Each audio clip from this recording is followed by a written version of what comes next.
हम देख रहे हैं प्राचीन भारत प्रीवियस ईयर से क्वेश्चंस। क्वेश्चन नंबर 1 है फलक संस्कृति कहा गया है।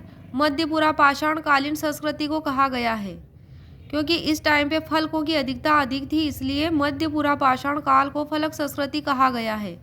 क्वेश्चन नंबर 2 है संगाओ गुफा पुरा स्थल है, तो ये मध्यपुरा पाषाण काल का है।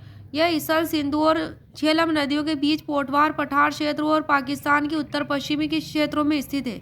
उत्तर पश्चिमी प्रांत जो है उनके क्षेत्रों में स्थित है संगाओ गुफा। क्वेश्चन नंबर 3 है हड़प्पा स्थलों में से किस एक स्थल से गर्द आवास के प्रमाणों की प्राप्ति हुई है, तो कुणाल से हुई है।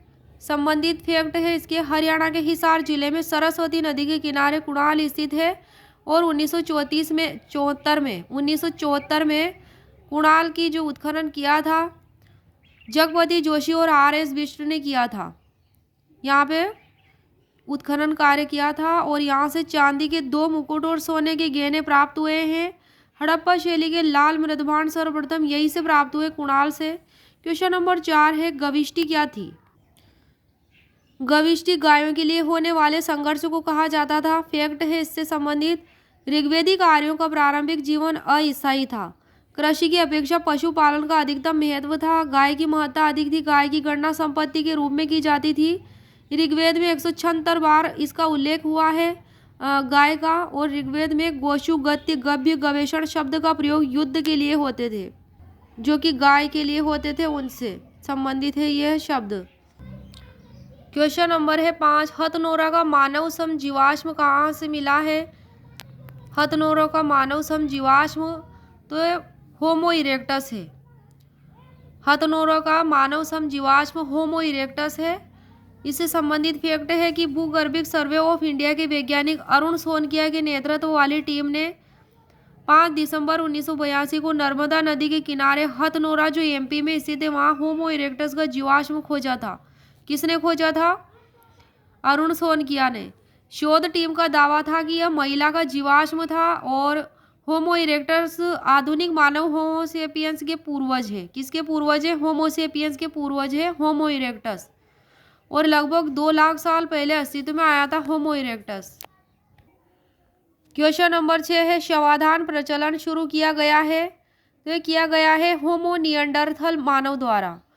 होमो निएंडरथल द्वारा शवाधान का प्रचलन शुरू किया गया, होमो निएंडरथल द्वारा, और यह मध्यपुरा पाषाण काल का प्रतिनिधित्व करता था। होमो निएंडरथल। निएंडरथल मानव मृतकों का आदर करता था। किसका? मृतकों का। और शवों को पूजा की सामग्रियों सहित कब्र में दफनाता था निएंडरथल मानव। उसका किसी न किसी तरह के धर्म और पुनर्जन्म में विश्वास था। किसका? होमो निएंडरथल मानव का। क्वेश्चन नंबर 7 है भारत के प्राचीनतम चूल्हे का पुरातात्विक अवशेष मिला है। ये मिला है बिलासुर गांव से, जो कुर्नूल जिला आंध्र प्रदेश में स्थित है।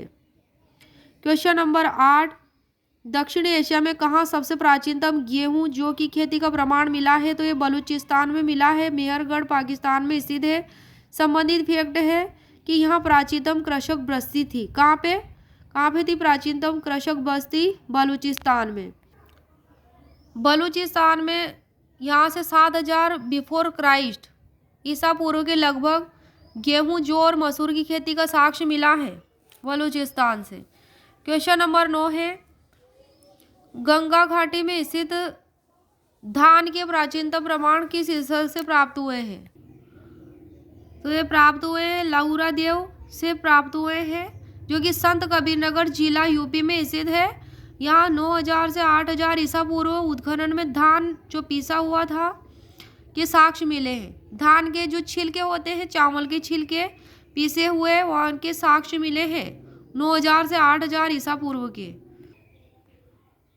क्वेश्चन नंबर 10 है भारत में रेशम का प्राचीनतम साक्ष्य किस पुरातत्व स्थल से प्राप्त होता है? नेवासा से प्राप्त होता है। संबंधित जो फैक्ट है इसके, रेशम को साहित्य में कोशेय कहा गया है। क्या कहा गया है? कोशेय कहा गया है।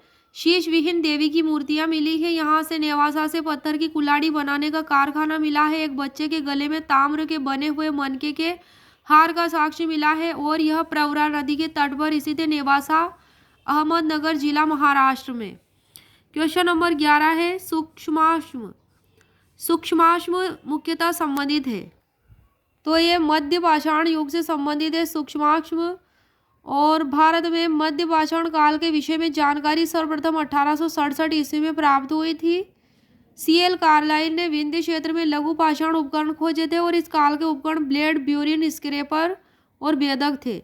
ब्लेड, ब्यूरिन, स्क्रेपर और भेदक थे। तो ये किसने खोजे थे? सीएल कार्लाइल ने लघु पाषाण उपकरण खोजे थे विंध्य क्षेत्र से। और कौन से काल के थे? ब्लेड, ब्यूरिन, स्क्रेपर और भेदक। ये मध्य पाषाण काल से संबंधित उपकरण थे। क्वेश्चन नंबर 12, बूचड़खाना क्षेत्र का साक्ष्य प्राप्त हुआ है, तो ये महदहा से प्राप्त हुआ है। महदहा कहाँ स्थित है? पट्टी तहसील है, प्रतापगढ़ जिला यूपी में, जो उत्तर प्रदेश में स्थित है। महदहा वहाँ से जो पशुवध स्थल था महदहा में, और ये मध्य पाषाण कालीन स्थल है। महदहा जो है मध्य पाषाण कालीन स्थल है। क्वेश्चन नंबर 13 है हड्डी की मात्र देवी की मूर्ति प्राप्त हुई है, विंध्य घाटी के उच्च पूर्व पाषाण काल से प्राप्त हुई है।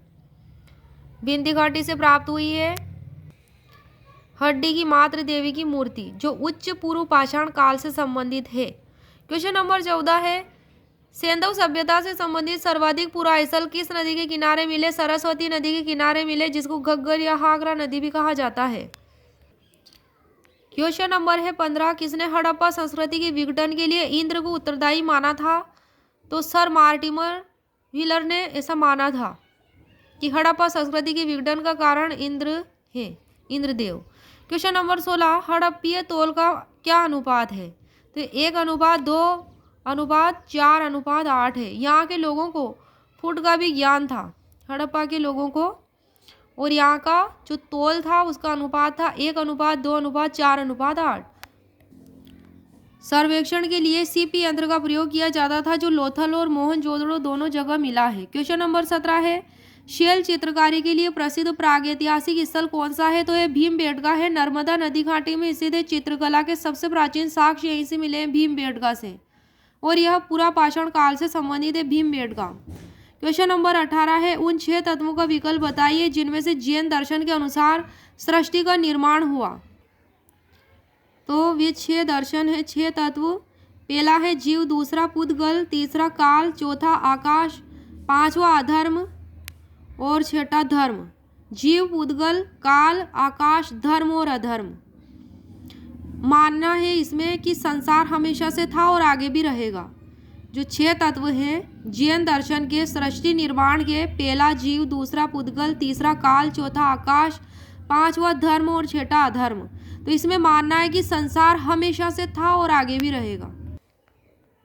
क्वेश्चन नंबर है 19, कौन सा अभिलेख बलिवर्ध शैली में लिखा गया है? तो यह एरागुड़ी अभिलेख लिखा गया है बलिवर्ध शैली में। यह अशोक का अभिलेख है, एरागुड़ी अभिलेख, और यह अभिलेख आंध्र प्रदेश के कुर्नूल जिले में स्थित है, जिसकी खोज अणुघोष ने की थी 1929 में। और इस एरागुड़ी अभिलेख की जो लिपि है दाएं से बाएं है। कैसी है? दाएं से बाएं है। यह लिपि ठीक उसी प्रकार है जैसे बेल खेत को दाएं से बाएं जोतते हैं, इसलिए इस लेख को, एरागुड़ी अभिलेख को, बलिवर्ध शैली का लेख कहा जाता है। क्वेश्चन नंबर 20 है मध्य पाषाणिक संदर्भ में वन्य धान्य का प्रमाण कहाँ से मिला था? चौपानी मांडो से मिला था। कहाँ से मिला था? चौपानी मांडो से। यह पूरा स्थल इलाहाबाद जिले की मेजा तहसील के बेलर नदी के बाएं तट पर स्थित है, चौपानी मांडो। और इस पूरा स्थल की खोज 1967 में बीडी मिश्र ने की थी, चौपानी मांडो की खोज। क्वेश्चन नंबर 21 है मौर्य प्रशासन में सन्निधाता किस विभाग का प्रभारी था? मौर्य प्रशासन में सन्निधाता किस विभाग का प्रभारी था? तो एक कोषागार का प्रभारी था। वह राजकोष का एक अधिकारी होता है सन्निधाता, जिसे राजकीय आय व्यय का हिसाब रखना होता था और उसकी नीति निर्धारण का कार्य करना होता था। क्वेश्चन नंबर 22, कौन सा अशोक का द्विभाषित अभिलेख है? द्विभाषित, तो ये शहर कुना अभिलेख है, जो कंधार में स्थित है, यूनानी और आरामाइक लिपि में स्थित है शहर कुना अभिलेख।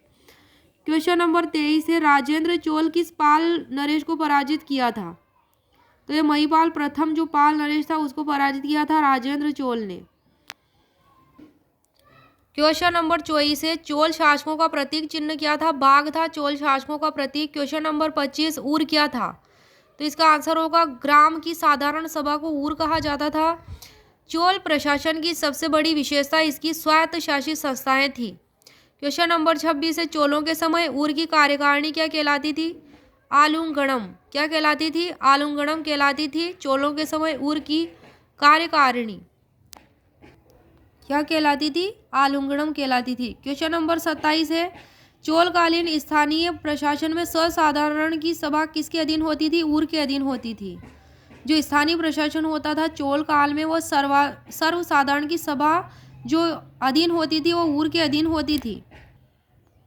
क्वेश्चन नंबर 28 है, बाबिल का क्या अर्थ है? देवताओं का द्वार। बाबिल का अर्थ देवताओं का द्वार होता है। क्वेश्चन नंबर 29, किस यूनानी शासक ने कविशीय नगर देवता लेख अपने सिक्कों पर उत्कीर्ण करवाया था? तो ये यूक्रेटाइडिस ने करवाया था। किसने उत्कीर्ण करवाया था? यूक्रेटाइडिस ने। कपिशा में प्राप्त उसकी एक महत्वपूर्ण मुद्रा में उसे कपिशा का नगर देवता कहा गया है। तक्षशिला स्थित सिरकप क्षेत्र सर्वप्रथम इसी शासक के समय उपयोग में लाया गया था। भारत के पश्चिमोत्तर प्रदेश में उसकी यूनानी तथा खरोष्टी लिपि के सिक्के पाए गए हैं। तक्षशिला को अपनी राजधानी बनाया था यूक्रेटाइडिस ने, और यूनानी शासक ने कविशीय नगर देवता लेख अपने सिक्कों पर उत्कीर्ण करवाया था। तो किसने करवाया था? यूक्रेटाइडिस ने करवाया था। और इस शासक को कपिशा का नगर देवता कहा गया है मुद्रा में, इसकी मुद्रा में जो कपिशा में स्थित है। क्वेश्चन नंबर 30 और क्वेश्चन नंबर 30 है, गुप्तकालीन विष्णु की वराह अवतार प्रतिमा कहाँ स्थित है? तो यह उदयगिरी गुफा में स्थित है। गुप्तकालीन भगवान विष्णु की वराह अवतार की जो प्रतिमा स्थित है उदयगिरी गुफा में स्थित है। इन गुफाओं का निर्माता चंद्रगुप्त द्वितीय को माना जाता है, जिसे चंद्रगुप्त विक्रमादित्य भी कहा जाता है।